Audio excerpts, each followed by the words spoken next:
30ാമത് കേരള രാജ്യാന്തര ചലച്ചിത്രമേള തിരശ്ശീല ഉയരുമ്പോൾ.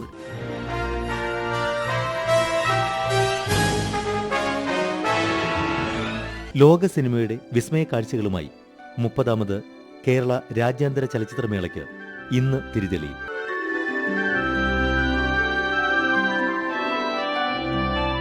കേരള സംസ്ഥാന ചലച്ചിത്ര അക്കാദമി സംഘടിപ്പിക്കുന്ന ഈ വർഷത്തെ മേള IFFK-യുടെ 3 പതിറ്റാണ്ടുകൾ ആഘോഷിക്കുന്നു എന്ന പ്രത്യേകതയുണ്ട്. ഇന്ന് വൈകിട്ട് 6 മണിക്ക് നിശാഗന്ധി ഓഡിറ്റോറിയത്തിലാണ് മേളയ്ക്ക് ഔദ്യോഗികമായി തിരിതെളിയുന്നത്.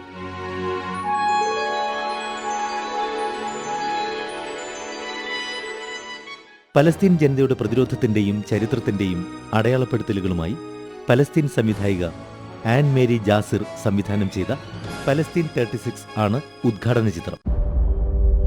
The relationship between us and our land. That is a work of thousands of years. British colonial ഭരണത്തിനും സയണിസത്തിനുമെതിരായ 1930കളിലെ പലസ്തീൻ പ്രക്ഷോഭത്തെ ശക്തമായി അടയാളപ്പെടുത്തുന്ന ചിത്രമാണിത്. أنا بدي شهادة ما حداش بده. عاشت الثورة! عاشت الثورة! إذا طخوني مين حيجيب محلي؟ أول مرة بحياتي خايفة أموت.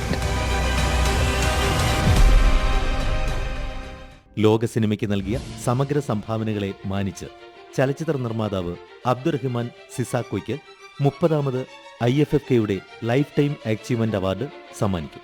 ആഗോളവൽക്കരണം, പലായനം, സ്വത്വം എന്നീ വിഷയങ്ങൾ കേന്ദ്രീകരിച്ചുള്ള അദ്ദേഹത്തിന്റെ ടിംബുക്തു, ബ്ലാക്ക് ടീ തുടങ്ങിയ 5 ശ്രദ്ധേയമായ ചിത്രങ്ങൾ the global griot Sissako's cinematic journey എന്ന പ്രത്യേക പാക്കേജിൽ പ്രദർശിപ്പിക്കും. സിനിമാ മേഖലയിൽ അമൂല്യമായ സംഭാവനകൾ നൽകിയ ചലച്ചിത്രകാരന്മാരെ ആദരിക്കുന്നതിനായി 2009ലാണ് ലൈഫ് ടൈം അച്ചീവ്മെന്റ് അവാർഡ് ഏർപ്പെടുത്തിയത്. പ്രഥമ ജേതാവ് ഇതിഹാസ സംവിധായകൻ മൃണാൾ സെൻ ആയിരുന്നു. തുടർന്ന് Jean Luc Godard, Werner Herzog, Fernando Solanas, Alexander Sokurov, Jiri Menzel, Majid Majidi, Bela Tarr എന്നിങ്ങനെയുള്ള ലോക ചലച്ചിത്രവേദിയിലെ പ്രമുഖ വ്യക്തിത്വങ്ങളും IFFK-യുടെ ഈ പരമോന്നത ബഹുമതിക്ക് അർഹരായിട്ടുണ്ട്.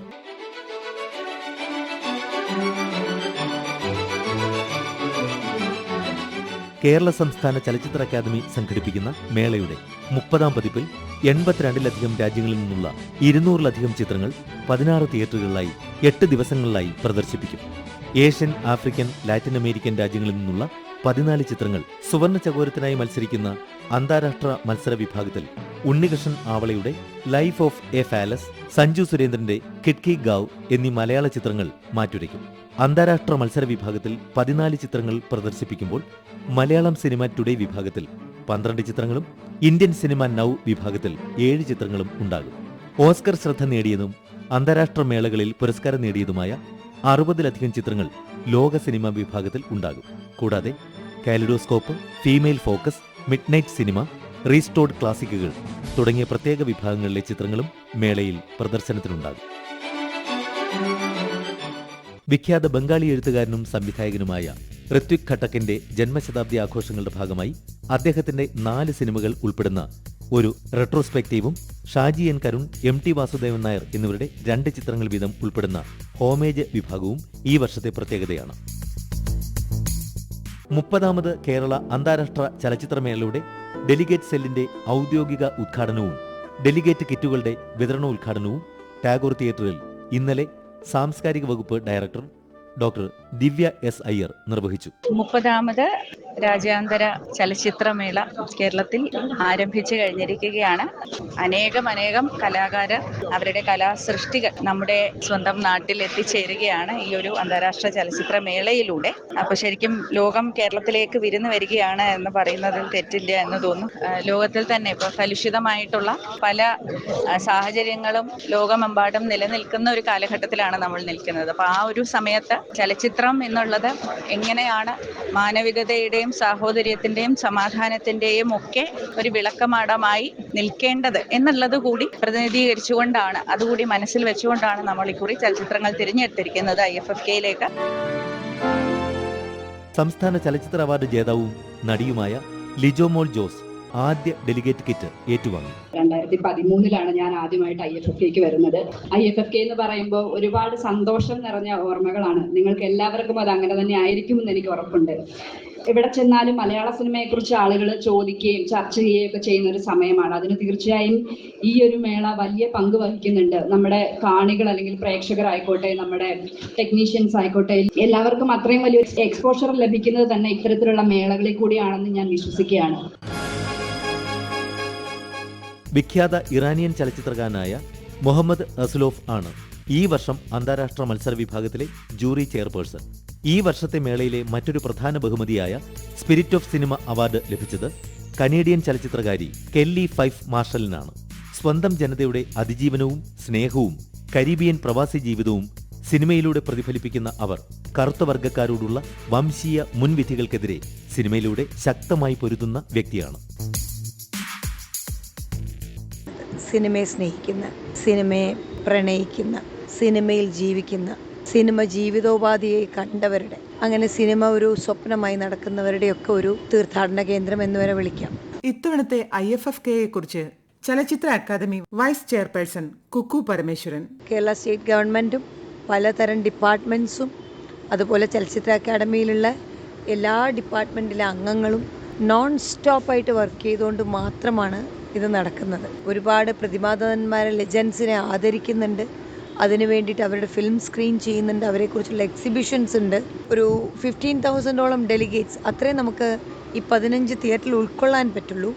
ആ ഡെലിഗേറ്റ്സ് അല്ലാതെ ഈ ഒരു അന്തരീക്ഷം, അതിൻ്റെ മണവും ഗുണവും അതിൻ്റെ ശബ്ദവും കേട്ടിരിക്കാൻ വൈകുന്നേരം ഇറങ്ങുന്ന ഒരു കൂട്ടം ചെറുപ്പക്കാർ, അതല്ലാതെയുള്ളവർ, അതൊക്കെ കൂടി ചേർന്ന ഒരു IFFK ആണ്. ചലച്ചിത്ര പ്രദർശനങ്ങൾക്കപ്പുറം ഈ വർഷത്തെ IFFKയിൽ കലയുടെയും സംവാദത്തിന്റെയും വേദികൾ ഒരുക്കിയിട്ടുണ്ട്. മേളയുടെ ഭാഗമായി 3 പ്രത്യേക കലാപ്രദർശനങ്ങൾ ഉണ്ടാകും. IFFKയുടെ 3 പതിറ്റാണ്ടുകൾ അടയാളപ്പെടുത്തുന്ന IFFK അനുഭവങ്ങൾ എന്ന പ്രദർശനമാണ് അതിൽ പ്രധാനം. പശ്ചിമ ബംഗാൾ സർക്കാരുമായി സഹകരിച്ചുള്ള ഋത്വിക് കട്ടക് ശതാബ്ദി പ്രദർശനവും പ്രശസ്ത കലാകാരനും കലാ സംവിധായകനുമായിരുന്ന നമ്പൂതിരിയുടെ ലൊക്കേഷൻ സ്കെച്ചുകളുടെ പ്രദർശനവും ഈ വർഷത്തെ മേളയുടെ പ്രത്യേകതകളാണ്. മാനവീയ വീഥിയിൽ സാംസ്കാരിക പരിപാടികൾ നടക്കും. കൂടാതെ പ്രേക്ഷകർക്കും ചലച്ചിത്ര പ്രവർത്തകർക്കും സംവദിക്കാനുള്ള വേദികളായ open forum, in conversation, meet the director എന്നിവയും അരവിന്ദൻ സ്മാരക പ്രഭാഷണവും മേളയുടെ ഭാഗമായിരിക്കും.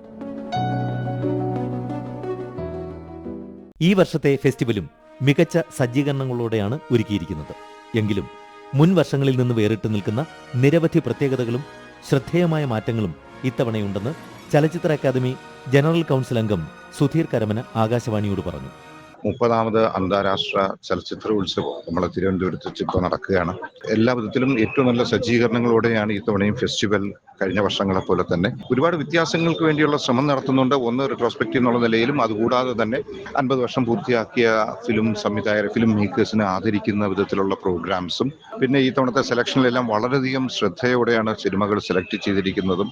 അവാർഡ് നിർണ്ണയം ബാക്കിയുള്ള പല ഫെസ്റ്റിവലിനെ പോലെ എല്ലാം ഇവിടെ ഒരുപാട് തരത്തിൽ ജനങ്ങളുടെ അഭിപ്രായങ്ങൾക്കും എല്ലാം പ്രാധാന്യം കൊടുത്തുകൊണ്ട് വളരെ നല്ല രീതിയിലുള്ള അവാർഡ് നിർണ്ണയമാണ് നമ്മുടെ ഇന്റർനാഷണൽ ഫിലിം ഫെസ്റ്റിവലിൽ കേരളയിൽ നമുക്ക് കാണാൻ കഴിയുന്നത്. വിഖ്യാത ഈജിപ്ഷ്യൻ സംവിധായകൻ യൂസഫ് ഷഹീന്റെ പ്രശസ്തമായ അലക്സാണ്ട്രിയ ട്രൈലോജിയുടെ 3ാം ഭാഗമായ Alexandria again and for ever രാവിലെ 10 മണിക്ക് നിള തിയേറ്ററിൽ പ്രദർശിപ്പിക്കും. ഫീമെയിൽ ഫോക്കസ് വിഭാഗത്തിൽ 1ാം ദിനം പ്രദർശിപ്പിക്കുന്നത് പോളിൻ ലോക്കിസ് സംവിധാനം ചെയ്ത ഫ്രഞ്ച് ചിത്രമായ നിനോ ആണ്. കൂടാതെ ഇമ്മാനുവൽ ഫിങ്കിലിന്റെ ഹോളോകോസ്റ്റ് പശ്ചാത്തലത്തിലുള്ള മരിയാനാസ് റൂം, കെയ് ഷാങ്ജൂനിന്റെ the sun rises on us all എന്നീ ചിത്രങ്ങൾ കൈരളി തിയേറ്ററിൽ രാവിലെ 10-ന് പ്രദർശിപ്പിക്കും. അന്താരാഷ്ട്ര വിഭാഗത്തിൽ fragments from the east, untimeable, beef, Chopin a sonata in Paris, blue trail എന്നീ ചിത്രങ്ങളും പ്രദർശിപ്പിക്കും. La próxima vez te los petas. ¿Qué próxima, hermana? Yo no repito ni loca. Pero si acabas de empezar. ¿Quieren prestar un poco de atención? Si no quieren estar aquí, mejor que se marchen. 30ാമത് Kerala രാജ്യാന്തര ചലച്ചിത്രമേള തിരശ്ശീല ഉയരുമ്പോൾ സമാപിക്കുന്നു. അവതരണം ആകാശവാണി തിരുവനന്തപുരം നിലയം.